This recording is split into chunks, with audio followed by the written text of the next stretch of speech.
Now, with Matthew Hatton set for his world title fight tomorrow and bouts for Joe Murray and Anthony Crolla just weeks away, not to mention the UFC in Manchester this weekend, I'm delighted to be joined in the studio now by boxing trainer Joe Gallagher. Joe, welcome in. Hi, mate. We'll start with Matthew Hatton tomorrow in Stoke. I mean, this is a great opportunity for him. It's a great opportunity. If Matthew Hatton's ever got to win a world title, now's his moment. He's fighting Love More Undo. He's 38. He's seen his best days, really. He's fought a low-weight division, but it's a great opportunity for Matthew. It won't be an easy night. It'll be a hard night. I reckon Matthew might do it on points, so much will be close.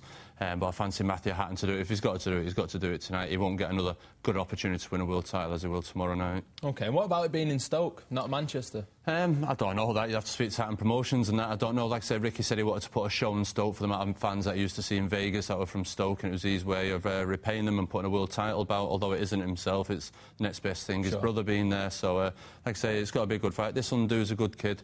Like I say, he fought Junior Witter, Ricky's main rival for years, and lost very close to him. So it's not a gimme tomorrow night, but he should, with home support, rearing him on, send him over the line to victory. Right, talking about your lads, Joe Murray and Anthony Crolla have both got fights coming up in the next couple of weeks. I think Crolla's is particularly tasty as well against Brody. Yeah, Crolla, November the 27th, he's fighting Michael Brody, legend, been on the scene for years. It's a case of possibly the changing of the guard. Some have seen it's got all Manchester talking about it. It's absolutely a great fight. I know on the night it's got to be a tremendous atmosphere. I think all the Salfords go in. I'm sure Crolla will bring his support from Manchester, and it's just going to be really good atmosphere fight, and I think it's a good competitive fight, and it's time for Crolla to step up, or if Michael Brody's still got that one last hurrah, and all the answers will be answered on the night. It's one of those sort of fights that boxing brings up every now and then, a man on the up and a man sort of on the down, I suppose, although Brody's obviously trying to fight back the years, I suppose. Yeah, of course. The difference is Anthony's only 22. Brody, like I say, is a world-class fighter. He's got world-class heart, world-class desire and world-class power. It's up to Anthony Crolla. As you know, I'm not aware of it, he auditioned for X Factor a few years ago. Simon Cowell told him to stick with the day job, and that's what he's doing. So hopefully Cowell was proved right yet again. If Anthony Crolla is successful beating Brody.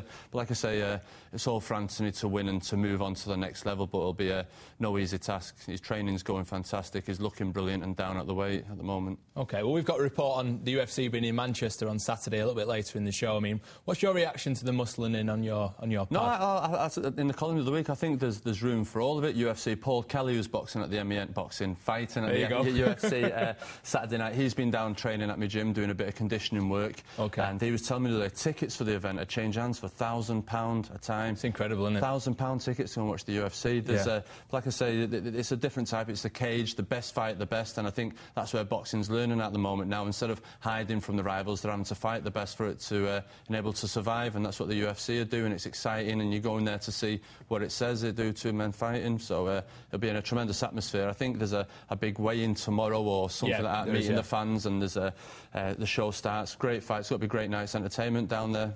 We're talking about the strength of boxing. I mean, that was underlined by the fight last weekend between Hay and Valiev, and just the sheer number of people that were talking and obviously subscribed to that fight as well. Yeah, listen, David Hay, he went over there. Like I say, if the England football team could go to Germany and get a result, they'd be happy. David Hay's gone over there and got a fantastic result, do you know what I mean? So it was a dour fight. It wasn't a great fight, spectacle to watch. Yeah, it was, but it was a case of, as Ferguson says, going away from home and getting the result, and that's what David Hay did there.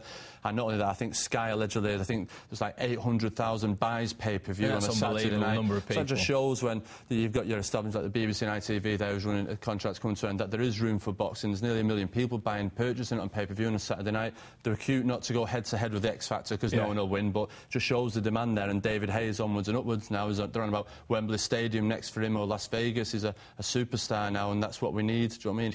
He's the next superstar with Kawasaki.